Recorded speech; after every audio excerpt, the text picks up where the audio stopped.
Capítulo 27. O processo de purificação. A ira de Moisés era como uma tempestade, como um trovão que rugia sobre o vale. Seus olhos queimavam, sua voz tremia de indignação. Ele olhava para eles, para aqueles que eu havia tirado da escravidão, para aqueles que viram minhas pragas sobre o Egito, que caminharam pelo meio do mar, que provaram o pão do céu, que beberam das águas que brotaram da rocha. E agora, diante dele, estavam dançando, cantando, entregues à perversidade, diante de um bezerro de ouro moldado por suas próprias mãos. A cena era detestável. Homens e mulheres se curvavam diante do ídolo, suas bocas proclamavam louvores a uma imagem sem vida, seus corpos se misturavam em celebrações impuras, seus corações se afastavam completamente daquilo que eu havia ensinado. O pecado havia tomado conta do acampamento como um veneno que se espalha rápido demais para ser contido.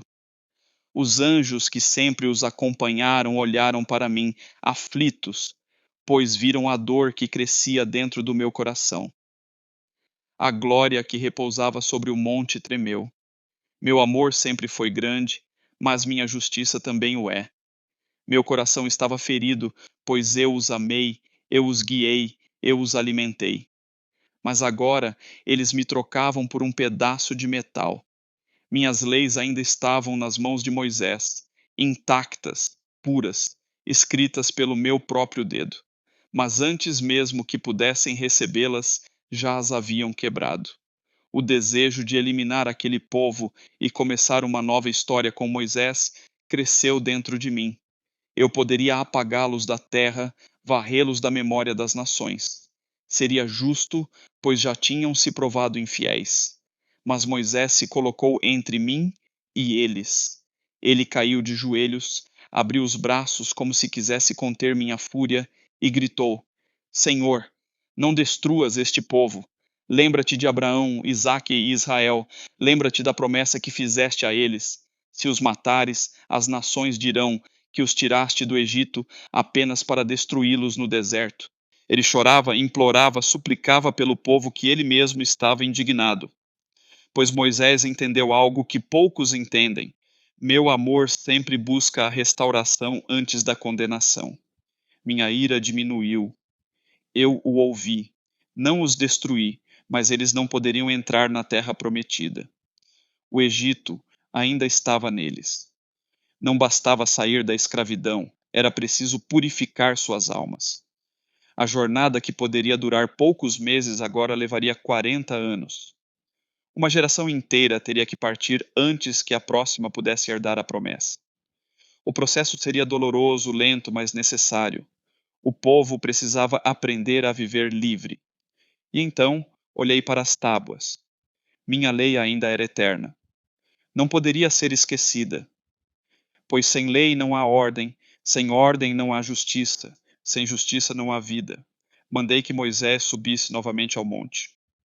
Ele caminhou por 40 dias e 40 noites, sem comida, sem água, apenas eu e ele.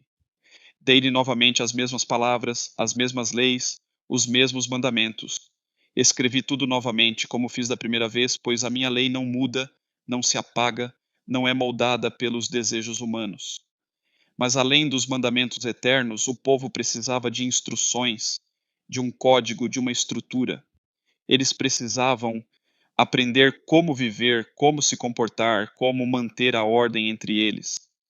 Então, lhes dei leis adicionais, regras de conduta, normas civis, cerimônias, sacrifícios que os ajudariam a lembrar de seu pecado, que os fariam entender o peso de suas ações. Por 40 anos essas leis os acompanhariam, ensinando-os a confiar em mim, a depender do meu sustento, a caminhar com retidão. Mas estas leis não eram eternas, eram sombras do que viria, sinais de um tempo em que a verdadeira redenção não viria do sangue de cordeiros sacrificados, mas do cordeiro que carregaria o pecado do mundo. Os anos passariam e um dia essas leis seriam cumpridas e removidas, pois apontavam para algo maior. mas os 10 mandamentos nunca seriam quebrados, pois são a fundação de toda a justiça, o reflexo do meu caráter, o pacto eterno entre mim e meus filhos.